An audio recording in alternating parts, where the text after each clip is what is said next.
اور چہرے اور بالوں کی رنگت اس وقت تک نہیں اترے گی جب تک آپ انہیں اسپرٹ سے دھو نہیں لیتے۔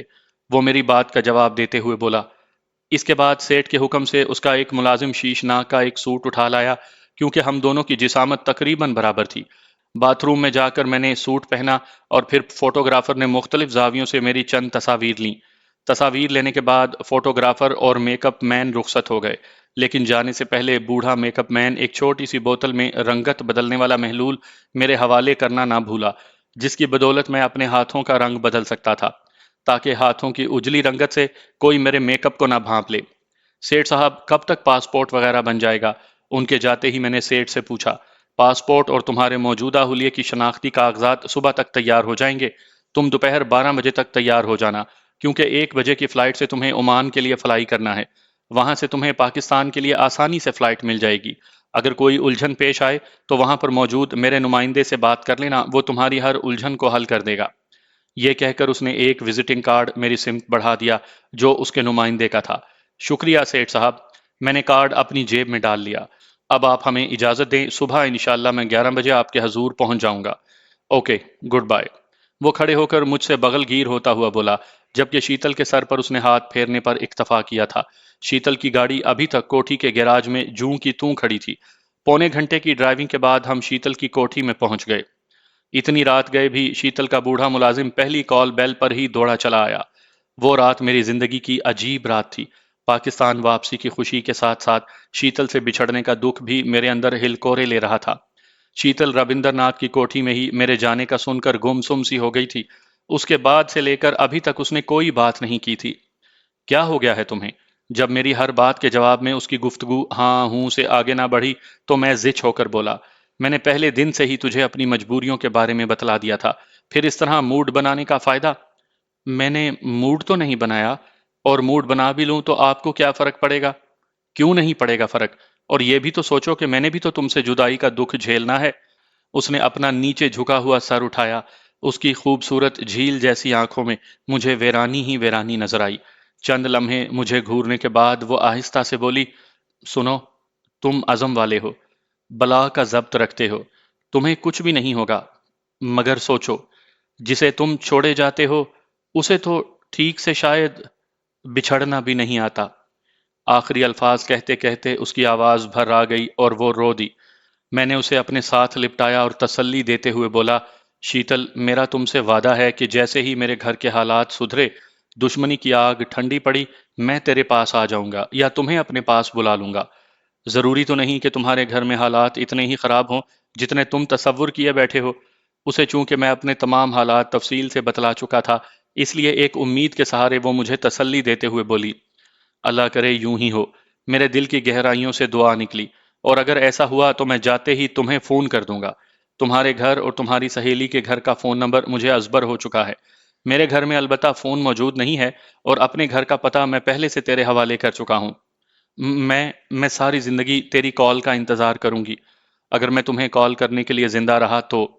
وہ میرے ہونٹوں پر ہاتھ رکھ کر میری بات کاٹتے ہوئے بولی، میں پہلے تھوڑی پریشان ہوں جو تم مزید پریشان کر رہے ہو۔ وہ رات ہم دونوں نے جاگتے ہوئے گزاری۔ صبح بھی شیتل نے مجھے سونے کے لیے نہ چھوڑا۔ 11 بجے ہم شیتل کے مکان سے نکلے اور سیٹھ رابندر ناتھ کی کوٹھی میں پہنچ گئے۔ سیٹھ رابندر ناتھ پرتپاک انداز میں ہم سے ملا۔ مسٹر عمر جان، سیٹھ ہمیں بیٹھنے کا اشارہ کرتے ہوئے بولا، آپ چائے لینا پسند کریں گے یا کافی؟ نو تھینک یو سر، ہم ناشتہ کر کے آئے ہیں۔ اوکے، پھر آپ لوگوں کو میری طرف سے گڈ بائے۔ اب ایئرپورٹ تک آپ کے ساتھ مسٹر جوگندر جائے گا۔ اس نے ڈرائنگ روم میں موجود ایک پختہ عمر کے آدمی کی طرف اشارہ کر کے کہا، اسی کے پاس آپ کے کاغذات بھی ہیں، میرے لائق کوئی اور کام ہو تو بتاؤ۔ بہت بہت دھنیہ واد سیٹھ صاحب، میں نے اس سے الوداعی معانقہ کرتے ہوئے کہا، آپ کا یہ احسان میں زندگی بھر یاد رکھوں گا۔ جوگندر کے پاس اپنی گاڑی تھی، جبکہ میں اور شیتل وہاں سے شیتل کی کار میں روانہ ہوئے۔ 12:30 کے قریب ہم ایئرپورٹ میں داخل ہوئے، اور ٹھیک 1 بجے میرا جہاز عمان کے لیے فلائی کر گیا۔ لاؤنج میں کمال ضبط کا مظاہرہ کرتے ہوئے شیتل نے مجھے الوداع کہا تھا، اور جب تک میں اسے نظر آتا رہا وہ ہاتھ ہلاتی رہی۔ اس سے بچھڑتے وقت میرا دل بھی عجیب قسم کی اداسی سے بھر گیا تھا۔ وہ واقعی ایک عجیب و غریب لڑکی ثابت ہوئی تھی۔ میں جہاز کی سیٹ سے ٹیک لگا کر اس کے ساتھ گزارے دنوں کی یادوں میں کھو گیا۔ نامعلوم زندگی دوبارہ اس سے ملاقات کا موقع دیتی بھی کہ نہیں۔ بہرحال یہ بات یقینی تھی کہ اس نے ہمیشہ میری یادوں میں زندہ رہنا تھا، وہ کسی بھی لحاظ سے بھلانے کے قابل نہیں تھی۔ عمان پہنچ کر امیگریشن کے عملے کو کاغذات چیک کروانے تک میرے دل میں یہ خوف جاگزیں رہا کہ کہیں وہ میرے نقلی کاغذات کو پہچان نہ لیں، لیکن اللہ کے فضل سے عملے نے میرے کاغذات بڑی آسانی سے اوکے کر دیے۔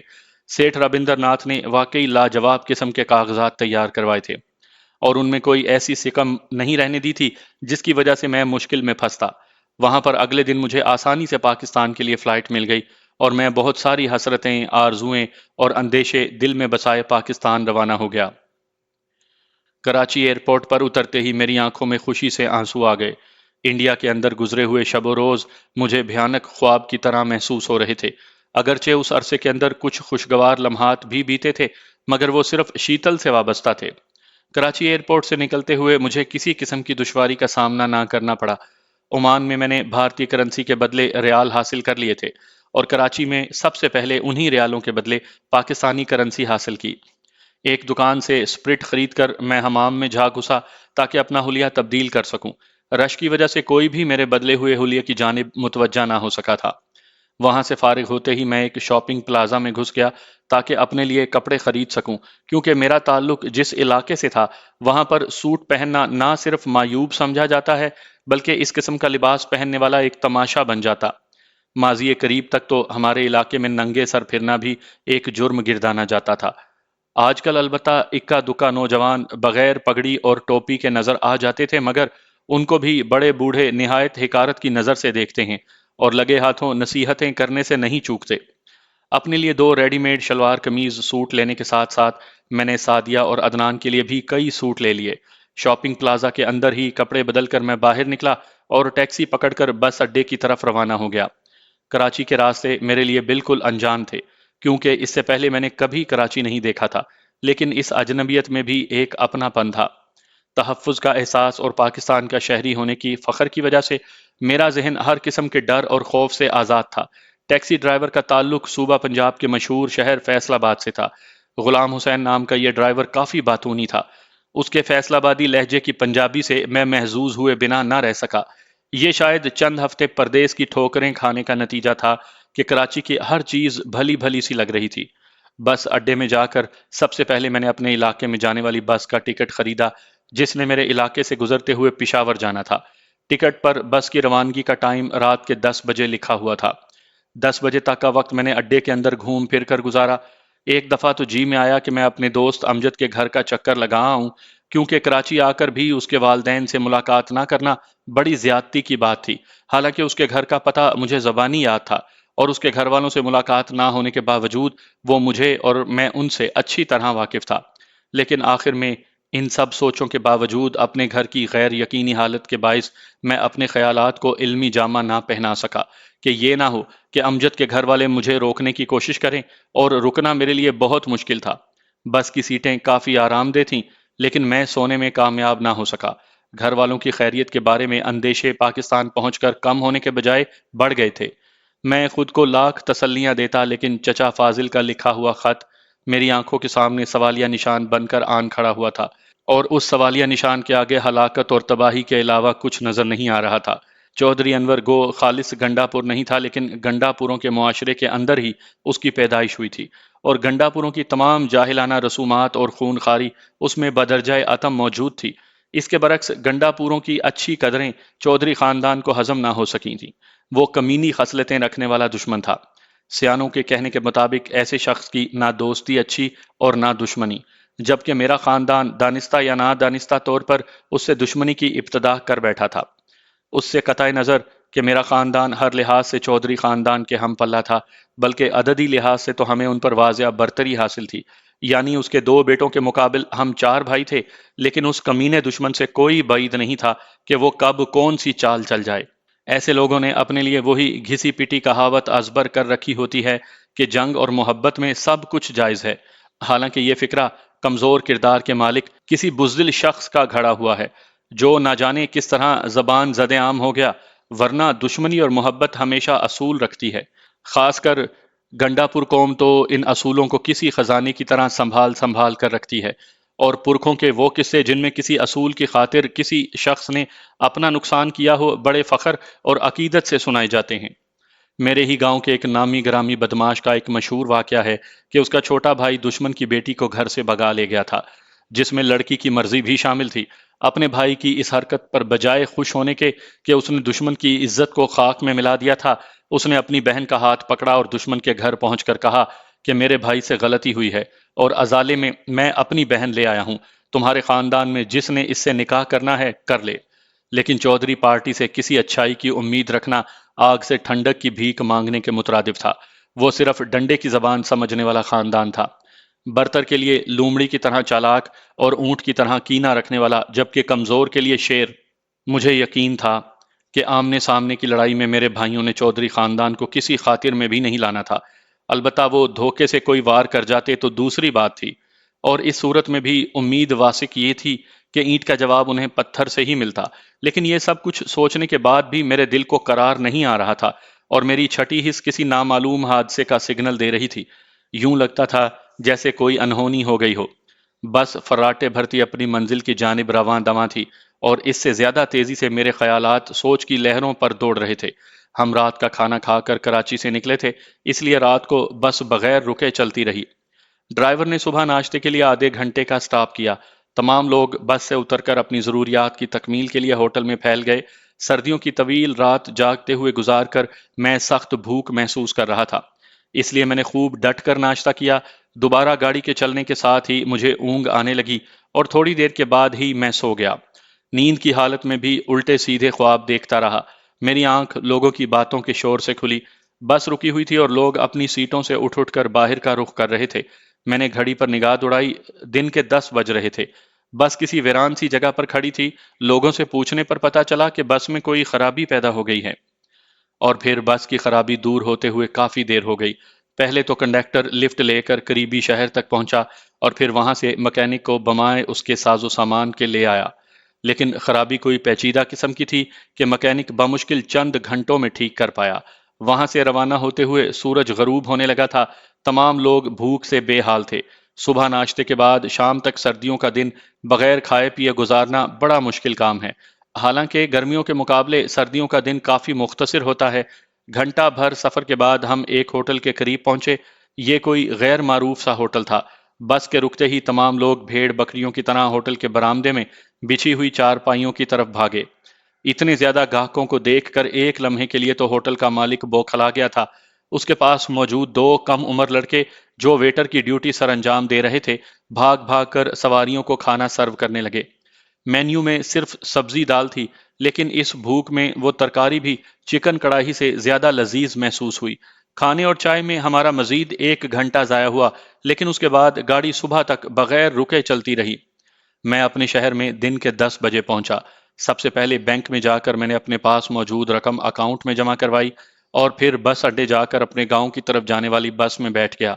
جتنی دیر بس رکی رہی، میری نظریں بس کے اندر کسی شناسا چہرے کی تلاش میں سرگرداں رہیں، مگر مجھے ایسا کوئی شخص نظر نہ آیا جس سے میں گھر یا گاؤں کی خیریت پوچھ سکتا۔ 1 گھنٹے کے مختصر سفر کے بعد میں پہلوان ہوٹل کے قریب جا اترا۔ میرا گاؤں اس جگہ سے چند کلومیٹر دور تھا۔ میں نے تانگے وغیرہ کا انتظار کرنے کے بجائے پیدل سفر کو ترجیح دی تھی۔ سفری بیگ کو کندھے سے لٹکا کر میں جانے پہچانے راستے پر گامزن ہو گیا۔ مجھے پتا تھا کہ پہلوان ہوٹل پر میرے گاؤں کے کافی فارغ البال اور لوفر لفنگے بیٹھے ہوں گے، مگر میں اپنے گھر والوں سے ملنے کے لیے اتنا بے چین تھا کہ وہاں پر رک کر گھر کی خیر خیریت کے بارے میں پوچھنا مجھے وقت کا ضیاع لگا۔ میری آنکھوں کے سامنے تمام گھر والوں کے ہنستے مسکراتے چہرے فلم کی طرح چل رہے تھے، اور 15-20 منٹ کے سفر کے بعد میں نے ان کے بیچ میں ہونا تھا۔ میرے دل میں رہ رہ کر یہ سوچ بھی ابھر رہی تھی کہ کہیں میرے بھائیوں میں سے کوئی قتل نہ ہو چکا ہو، یا اس کے برعکس مخالفین میں سے کسی کو مار کر حوالات میں بند نہ ہو گیا ہو۔ اور اس طرح کے کسی بھی حادثے کی صورت میں امی نے تو رو رو کر اپنے آپ کو ہلکان کر لینا تھا، کیونکہ ابو جان جتنے حوصلے والے تھے، امی جان اتنی ہی نرم دل اور چھوٹے چھوٹے حادثوں سے گھبرا جانے والی تھی۔ بہرحال میں ذہنی طور پر ہر قسم کی انہونی کے لیے اپنے آپ کو تیار کرتا آ رہا تھا۔ میں جیسے ہی اپنی گلی میں مڑا، میری کیفیات عجیب سی ہو گئیں۔ مجھے یوں لگ رہا تھا جیسے میں صدیوں گھر والوں سے بچھڑا رہا ہوں۔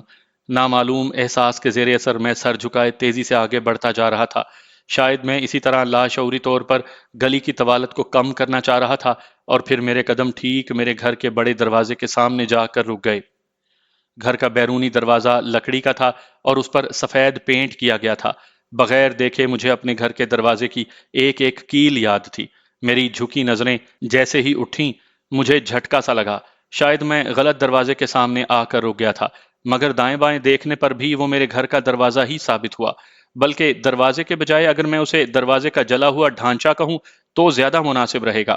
میں بھاگ کر اندر داخل ہوا۔ وہ گھر کے بجائے کھنڈر نظر آ رہا تھا۔ سفیدی لیے ہوئے دیواریں کالی سیاہ نظر آ رہی تھیں، کمروں کے دروازے جل کر کوئلہ ہو گئے تھے۔ اللہ کرے میرے گھر والے بچ گئے ہوں۔ میرے دل کی گہرائیوں سے دعا نکلی۔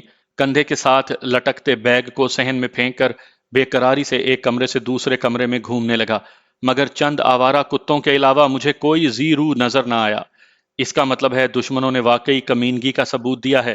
میرے ذہن میں ایک تلخ سوچ ابھری۔ بہرحال گھر کا کیا ہے، اور بن جائے گا، بندے سلامت رہیں، میں خود کو تسلی دینے لگا۔ تمام کمرے اور بیٹھک کا جائزہ لینے کے بعد میں باہر اس ارادے سے نکلا تاکہ پڑوسیوں سے گھر والوں کا اتا پتہ معلوم کروں۔ اپنے ذہن میں تسلی کے وہ الفاظ سوچ رہا تھا جو میں نے امی جان اور سعدیہ سے کہنے تھے۔ مجھے علم تھا کہ سعدیہ اپنے خوابوں کا گھر مسمار ہوتا دیکھ کر بہت روئی ہوگی۔ میں نے سوچا، بہرحال کوئی بات نہیں، میں اس کو پہلے سے بھی اچھا گھر بنا دوں گا۔ اب تو یوں بھی انڈیا سے کافی بڑی رقم ساتھ لے کر آیا تھا جو میں نے اپنے اکاؤنٹ میں جمع کروا دی تھی۔ میرے گھر سے نکلنے سے پہلے چند پولیس والے دندناتے ہوئے اندر داخل ہوئے۔ انہوں نے رائفلیں یوں تانی ہوئی تھیں جیسے کسی خطرناک مجرم کو پکڑنے جا رہے ہوں۔ خبردار، ہاتھ اوپر! مجھے دیکھتے ہی ان میں سے ایک چلایا۔ بازو پر لگی رینک والی پٹی اس کو حوالدار ظاہر کر رہی تھی۔ میں ہاتھ اٹھانے کے بجائے انہیں حیرانی سے تکتے ہوئے بولا، خیر تو ہے بھائی صاحب، میں کوئی مجرم نہیں بلکہ اس گھر کا مالک ہوں۔ مجرم کے مامے ہاتھ اوپر کرو! وہ غصے سے چلایا۔ حوالدار صاحب، آپ کا مطلوبہ مجرم بھاگ جائے گا اور آپ غیر متعلق شخص سے الجھے رہیں گے۔ غیر متعلقہ شخص کے بچے، کیا تیرا نام عمر جان نہیں ہے؟ ہاں ہے تو۔ میں حیرانی سے مستفسر ہوا۔ اس تو کا جواب تجھے تھانے چل کر دیا جائے گا۔ ٹھیک ہے، میں گھر والوں سے مل کر تھانے پہنچ جاؤں گا۔ گھر والوں سے ملنے کے لیے چند دنوں انتظار کرو، پھانسی ہوتے ہی تو خود بخود ان کے پاس پہنچ جائے گا۔ اس بکواس کا مطلب؟ میں جھنجھلا کر بولا، اوئے، میرا خیال ہے تمہیں میری بات کی سمجھ نہیں آ رہی۔ حوالدار نے رائفل کاک کرتے ہوئے کہا، تم اپنی بک بک بند کرو اور ہاتھ اوپر اٹھاؤ۔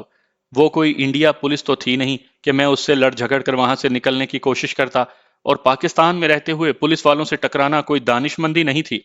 مجھے اندازہ تھا کہ وہ کسی غلط فہمی کی بنا پر مجھے پکڑ کر تھانے لے جا رہے تھے۔ میں نے مجبوراً اپنے ہاتھ سر سے بلند کر لیے۔ حوالدار نے ایک آدمی کو اشارہ کیا اور اس نے آ کر میری تلاشی لی، مگر اس کے اناڑی پن کو دیکھ کر یوں لگا جیسے وہ پولیس کے سپاہی کے بجائے کوئی مزدور ہو۔ میں جانتا تھا کہ تھانے جاتے ہی جلد یا بدیر ان کو اپنی غلطی کا پتہ چل جائے گا کہ وہ غیر متعلق شخص کو پکڑ کر لائے ہیں، مگر ایک چیز مجھے الجھن میں مبتلا کیے ہوئے تھی کہ حوالدار نے میرا صحیح نام لے کر پکارا تھا، اور یہ کس طرح ہو سکتا تھا کہ ان کا مطلوبہ شخص بھی میرا ہم نام ہو؟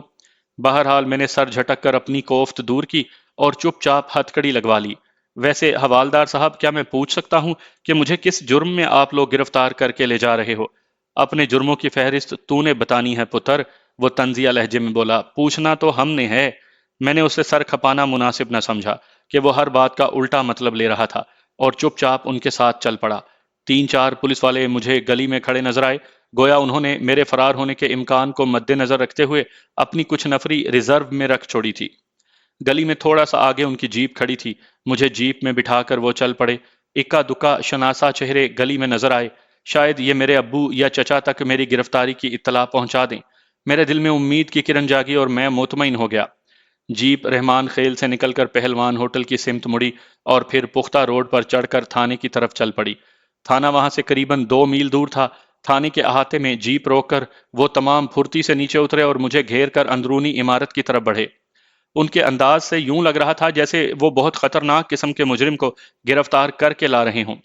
السلام علیکم سر، تھانے دار کے آفس میں داخل ہوتے ہی حوالدار نے سلوٹ کرتے ہوئے کہا، سر مجرم عمر جان حاضر ہے۔ موٹی توند کے تھانے دار نے خشونت بھری نظریں اٹھا کر میری جانب گھورا۔ یہ کہہ کر اس نے ایک گہری سانس لی اور بولا، بکرے کی ماں کب تک خیر منائے گی؟ تھانے دار صاحب، یہ کسی غلط فہمی کی بنا پر مجھے پکڑ لائے ہیں۔ اگر آپ اسی طرح مجھے مجرم سمجھ کر دیر کرتے رہے تو اصل مجرم دور نکل جائے گا۔ میں نے ایک مرتبہ پھر ان کی غلط فہمی دور کرنی چاہی۔ فیکے، اس کو حوالات میں بند کرو، تھانے دار سنی انسنی کرتے ہوئے بولا۔ یس سر، حوالدار زور سے پاؤں مار کر سلوٹ کرنے لگا۔ چلو اے، اس مرتبہ اس کا مخاطب میں تھا اور میں بے بسی سے سر ہلا کر اس کے ساتھ چل پڑا۔ یہ بیچارگی کی انتہا تھی کہ میں گھر پہنچ کر بھی گھر والوں سے مل نہیں پایا تھا۔ مجھے پولیس والوں پر سخت غصہ آ رہا تھا، مگر ان کے ساتھ ہاتھا پائی کر کے اپنے آپ کو بے گناہ سے مجرم نہیں بنا سکتا تھا۔ مجھے پتا تھا کہ تھوڑی دیر تک ابو جان یا چچا جان نے آ کر مجھے لے جانا تھا۔ ایک ہلکا سا خوف البتہ میرے ذہن میں فوج سے بھگوڑا ہونے کے متعلق تھا کہ کہیں اس کو بنیاد بنا کر پولیس والے مجھے حوالات میں بند نہ رکھیں یا واپس میری یونٹ بھجوا دیں، کیونکہ بھگوڑا ہونے کے بعد لا محالہ میری یونٹ نے متعلقہ تھانے کو مطلع کیا ہوگا، اور میں اس وقت بدقسمتی سے اپنے متعلقہ تھانے کے حوالات میں ہی بند تھا۔ پولیس والے مجھے حوالات میں بند کر کے چلے گئے اور میں پریشانی کے عالم میں حوالات کے اندر چکر کاٹنے لگا۔ مجھے بے چینی سے ابو جان یا چچا جان کی آمد کا انتظار تھا، مگر کافی دیر گزر جانے کے بعد بھی میری امید بر نہ آئی۔ شاید ان تک اطلاع نہ پہنچی ہو، میں نے فکر مندی سے سوچا۔ لیکن یہ کیسے ہو سکتا ہے؟ ایک مثبت سوچ میرے دماغ میں ابھری۔ اتنے شناساؤں نے مجھے پولیس والوں کے ساتھ تھانے کی طرف آتے دیکھا ہے، کسی نہ کسی کو تو یہ اطلاع میرے گھر والوں تک پہنچا دینی چاہیے تھی۔ انہی سوچوں میں گھرا اضطراب سے میں ٹہل رہا تھا کہ اچانک حوالات کے دروازے پر آہٹ ہوئی۔ میں نے اس سمت نظر دوڑائی تو حیرت اور خوشی سے اچھل پڑا۔ میرا کلاس فیلو نظر گل دروازے پر کھڑا پریشانی اور افسوس کی حالت میں مجھے دیکھ رہا تھا۔ اس پر نظر پڑتے ہی میں تیر کی طرح دروازے کی طرف بڑھا۔